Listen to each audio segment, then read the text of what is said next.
Weapons is what you get if Ari Aster possessed a sketch comedy writer to create tangled Pulp Fiction with the cast of a Christopher Nolan movie.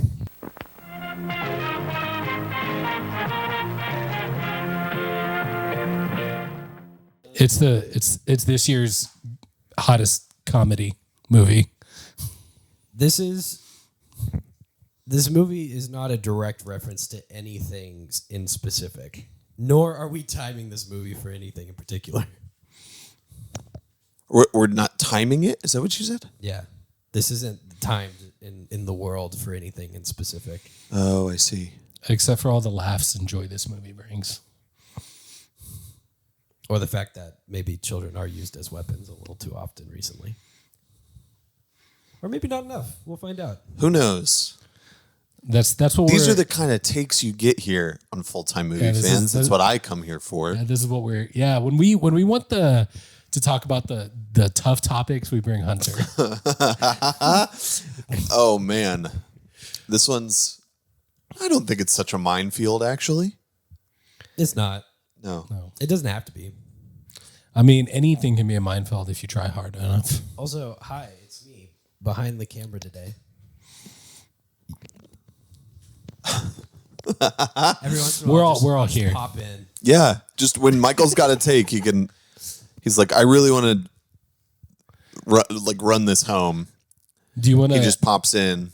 Honestly, that you're kind of like our first act Aunt Gladys in that way. Oh, yeah, there you go. You just kind of like show up slowly and wave. Shout out Aunt Gladys. Do you want to Shout out Aunt while you're Gladys. at it? Do you want to do the intro? Ominous voice behind the camera. Hey, everybody, welcome back to Full Time Movie Fans. I am your host behind the camera today, Aunt Gladys.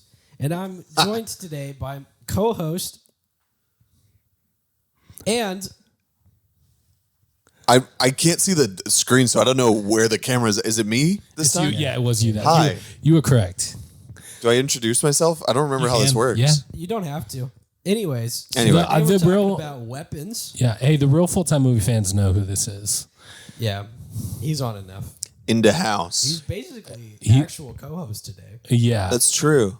And he's our only returning guest host because we've had a few. We've had three, I think, because Sybil, and then we had Abraham, once, at the very beginning. didn't we have what's his name? He was in that movie for half a second. Oh, Greg, Yeah, he did. and then Hunter is our only reoccurring guest host. And I've usurped the first or second chair, depending on how you decide to look at it today. And I'm very excited to be here. Thanks for having me on. This is is it the only movie that I have texted you, Michael, and said, if you do an episode, get me on that shit. Yeah, Yeah, pretty much immediately. I- Which made Jarvis and I both go see the movie because I wasn't going to. Yes. And Yes. I don't know if Jarvis was. I think I was going to because it looked interesting, but I just hadn't got to it. At the point you texted me, I was like, okay, for sure. Then this is happening. I also got my father-in-law to see it. Wow. Okay. And my father-in-law said that wasn't his cup of tea, which is fine. You know, I'm finding that with some people. I didn't mean to so much here. okay. I have also been able to get many other people to see it. Not that it needed the help. This movie has been like an absolute smash at the box office, like total sensation. And the episode's coming out a little after that wave as it's coming onto home video and stuff. But Which is how my father-in-law saw it.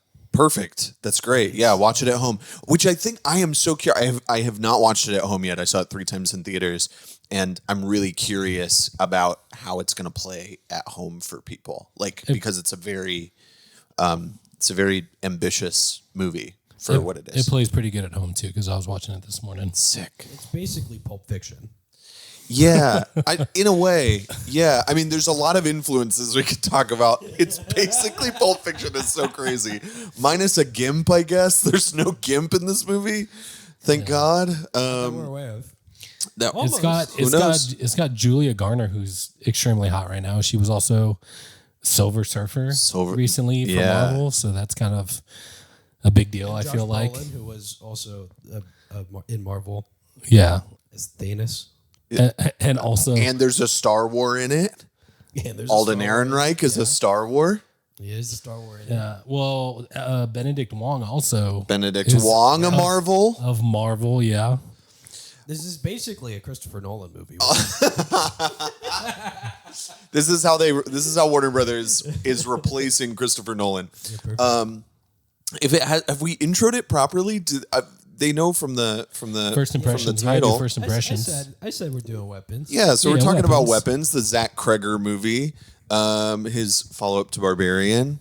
First impressions.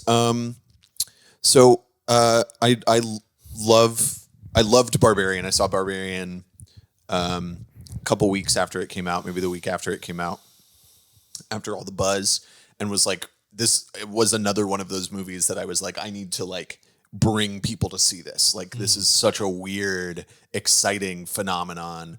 And we'll talk about if you guys have seen Barbarian, but so as this started getting hyped, there was a huge bidding war for this movie. I was really paying close attention to it. And that first trailer came out and I was like, that looks scary as hell. I cannot wait to see it. Yeah. And then Kreger is talking about all of these influences. He's bringing in Paul Thomas Anderson and Magnolia and like all of these other things. And I was like, and the cast, and I couldn't believe what was coming together for this. And so I bought a ticket as soon as they went on sale. I saw like a 9 p.m. screening or something at the Alamo Drafthouse, and was by myself in a full theater. Like, it was packed in there. It was so cool. And 9 a.m. no less. well, 9 p.m. 9 p.m. Oh, I thought you said 9. I don't know if I Okay. said a.m. If I did say a.m., I did not mean it. I think I just assumed. 9 p.m. and left just sort of staggered in a way that I couldn't really hold on to. I was thinking about the movie all night. I woke up the next morning, like 2 days straight. I was at work early Saturday morning. I saw this on a Thursday. I was at work early Saturday morning, and I was like scrounging, looking for more material on it. I was listening to the score at work, I just could not stop thinking about it. And I've mentioned that I saw it 3 times in theaters, and so I say this only to give first impressions. That like it was a movie that I watched and was really still poring over for days and days and days after, to the point that I compulsively had to go back and see it that weekend. So it sounds like your experience with Weapons was kind of like how I was feeling the first time I saw Everything Everywhere All at Once. Okay. And like even Sinners, to a little bit lesser extent, where like at the end of it, I was just like still thinking about the movie. I'm just like, I can't believe this exists. It's such a unique, storytelling. You know what I mean? Because I think that's getting harder and harder to come by as people just make sequels and prequels to known IPs and remakes and stuff like that. It's nice to feel something that at least kind of feels a little bit new. I feel like I don't know, maybe it's just me, but I feel like that's getting a little hard to come by. I would say my first impression of Weapons it's refreshing in the way that's kind of like I just described. It's like, man, this feels unique. Although you can see and feel the influences, you know what I mean? But it's still such a one of the things that I really liked about it. I thought everybody acted really well. Like I said, Julia Garner's like blowing up, but she was great even in like, I don't know if you've seen Ozark, but man, she just crushed her role in the character she played there. I forget the name, but yeah, she's been doing really great. And I forgot who it was. Somebody was just like, yeah, dude, you really believe that she could be like a real life teacher, like of students, like the way she was. She was very caring. But the way that they set her character up, it's like, I don't know, maybe she is a little, crosses boundaries and stuff like that. When maybe, but she's just a loving person. She just cares for her students, and she is in fact a good teacher. But yeah, so it was definitely something that I would say to a lesser degree than Everything Everywhere All at Once. That movie for me still is like, I'll never forget that experience. It took me several days to pick my jaw up off the floor from just not being able to believe that was a real thing that actually existed that I got to experience. I was just like, how does such a crazy movie that is seemingly everywhere still so cohesive and committed to the plot storyline, and it doesn't waver. I thought that was pretty cool. Same with Sinners. It had a very impactful scenes and storyline. This one also, I would say to a lesser degree than those two, but still just very, very extremely impressive. I know Michael said this, and I would say this maybe less so now. I used to not be into kind of horror-ish type movies, stuff that's scary or whatever. But I do see the appeal a lot more now that I've, opened myself up to watching that kind of stuff more. And this one is great. I mean, I know we talked about it. There was some funny moments in there. I think on purpose for sure. Cause when you're dealing with something that's pretty heavy, it's nice to have the moments where you can kind of laugh a little bit, and it has those. So I think it's well balanced. The story is I felt like it was perfect in the way that it revealed more details as it went through, in a perfect way, not it's not giving enough or it's giving too much all at once. You know what I mean? So overall, I was extremely, extremely impressed. Was my first impression. So, and I haven't seen it as many times as you, but I have seen it twice. Yeah. Send it to Michael on the God mic. So it's basically like a J.J. Abrams movie with the way that it sets up a mystery box. Every act break, which I would say is anytime that the perspective switches. Sort of, yeah. Okay. Yeah, because you get a little bit of mystery, and then you get an answer to a question, but you get 3 more questions afterwards. I also like the bit that I'm doing for this episode where I just say it's basically a completely very off the type of movie. The most populist movie. Yeah. Yeah. It's like a Spielberg movie, really. It's Yeah, it's basically 8 Mile. Yeah. I haven't seen 8 Mile. There's Good movie. Because of all the literal mic drop moments in Weapons. Literal mic drops and weapons.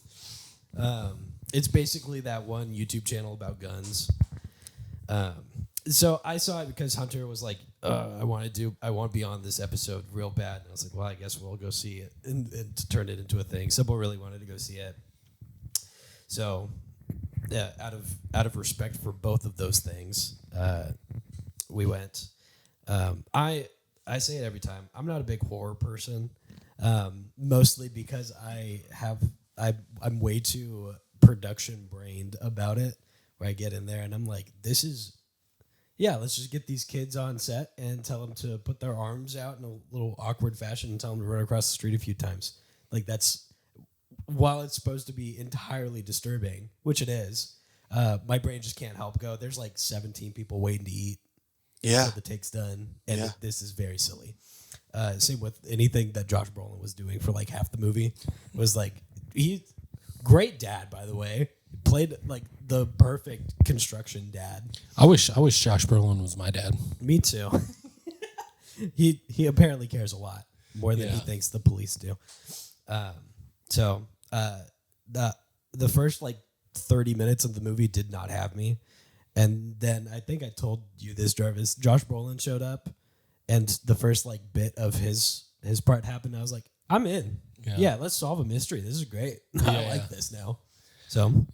Yeah, he got real technical with it. He was measuring taping and just going off looking at video and rewinding it many times, and yeah, that was fun. I liked that. It's so interesting to me the way this movie is being received by people. So like you guys mentioned, you're not big horror people. It's also not a big horror movie. Well, it's weird, right? Because I think horror has become really abstract. Because like now, horror is the way that people make stuff for a low budget and can get it greenlit easily, right? Yeah. Do you think it falls more under like thriller? No, I think than this horror? is like a tried and true horror movie. Okay. I just think that like at least in my opinion, especially because of like the and this is going to be spoiler filled. I know people probably already know that already, so I don't want anybody to please, if you don't know anything about this movie, go watch it first. Like I felt the same way about Barbarian. Barbarian was kind of sold on this like don't know anything about it before you go in. And I would say the same thing about Weapons. About this too, Yeah, the hook is enough. Like a bunch of to kind of get it started. Like the plot of this movie and what you find out in the first 3 minutes in a really excellent opening montage is that in the middle of the night at 2:17 a.m. Like how many kids is it? Is it 11? I thought it was like 19? 13 or 17. Yeah, or something. Upper tens. I wish I remembered the exact number, and I'm sure I did forever, but like basically Now that you're on camera, it's gone. I know. We'll just say there's not a reason why there was that many kids. Yeah. Well, I don't know. Like with the way the rest of the movie goes. But like Fair. It's an entire class. essentially an entire classroom of kids gets up in the middle of the night and runs out their front door into the darkness and nobody knows where they've gone. And the only reason they know this is that there are like ring cameras that go off. 17 kids. It's 17 kids. Okay. I thought 17 was important. So these children just like get up in the middle of the night and run out.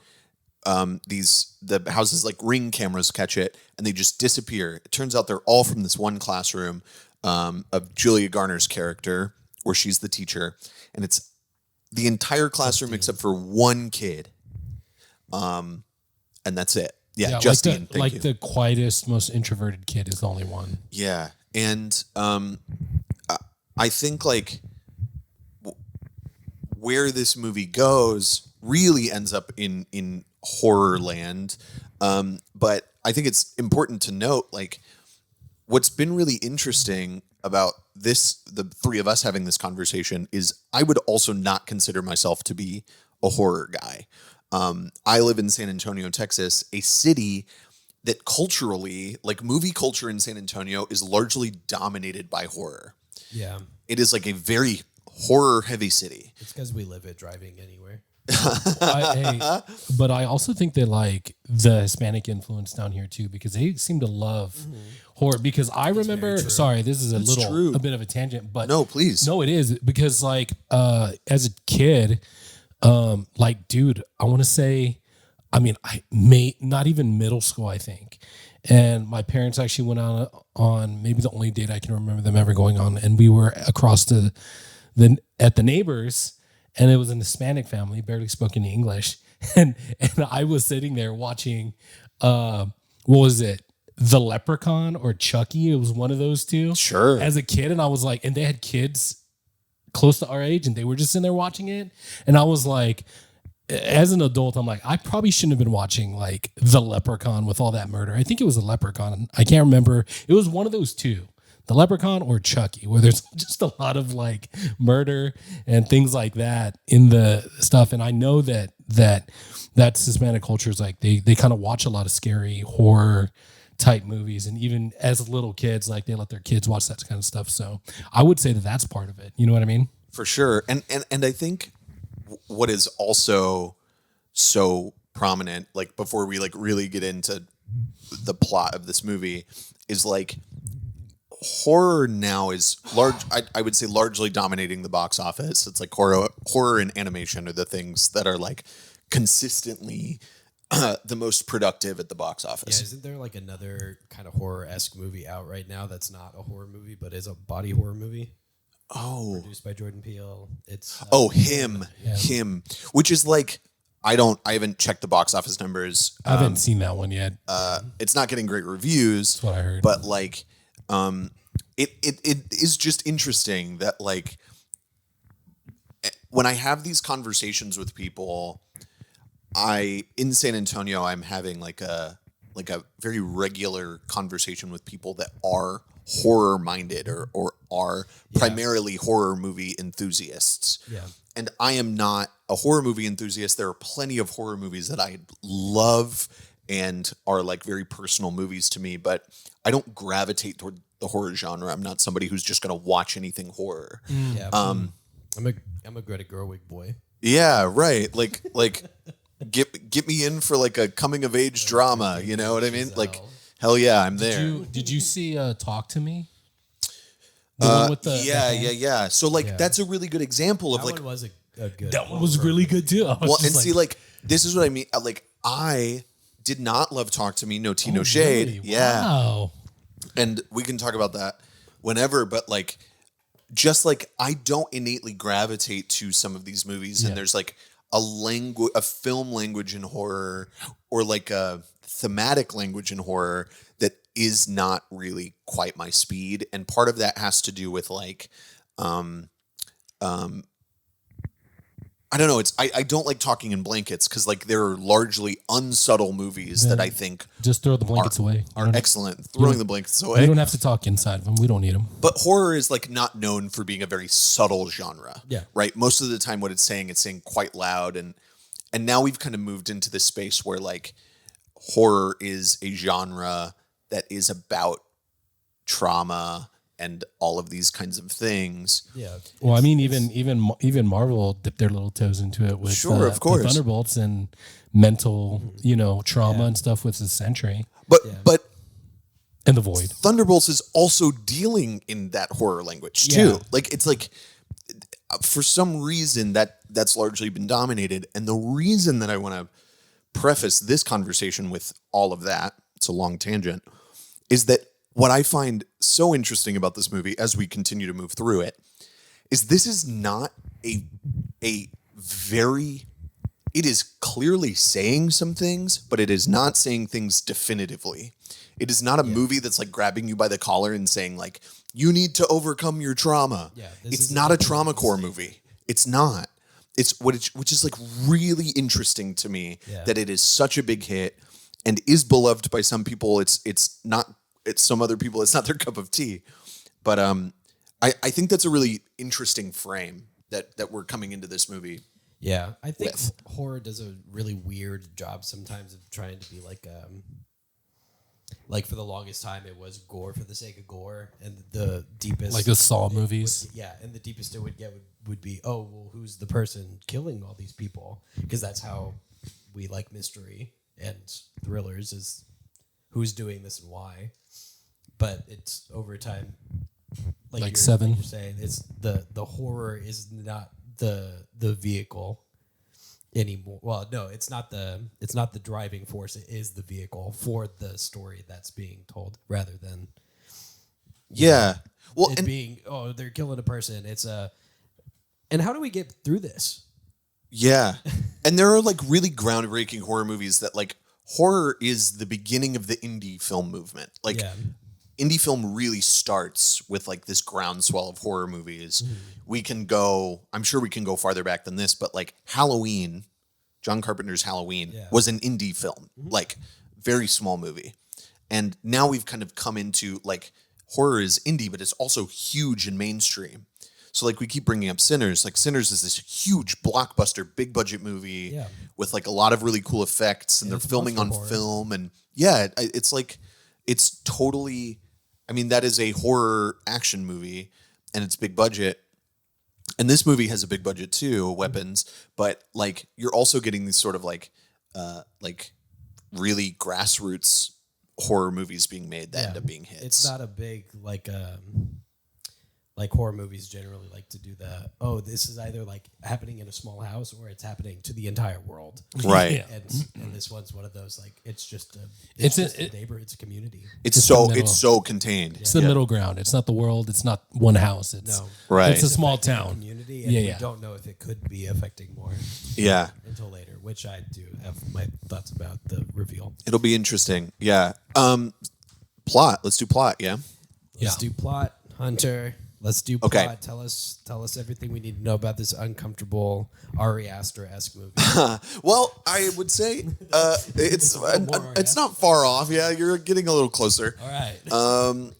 Well, this is the plot thread running through the episode, is that Michael's just going to get a better and better comp for all of this. I think it'd be funnier if he got further and further away. Sure. Yeah. Let's workshop the joke live on mic. Yeah. It's a Junji Ito bit. There's some Junji Ito in here, maybe not so cosmic. Hey, you. How'd you like that episode? Did you like it? You like movies? You like this one? Do ya? You should subscribe to this Yeah, channel right like now. Also, as well. Yeah. You got friends? Yeah, you do. Do you? Hopefully. Show it to them. Prove Show it. this to them. Prove it. Prove it to us you got friends. There's other videos to watch too. Why don't you watch those if you're so cool? Yeah, prove you're not a bot. Leave a comment. Nerd.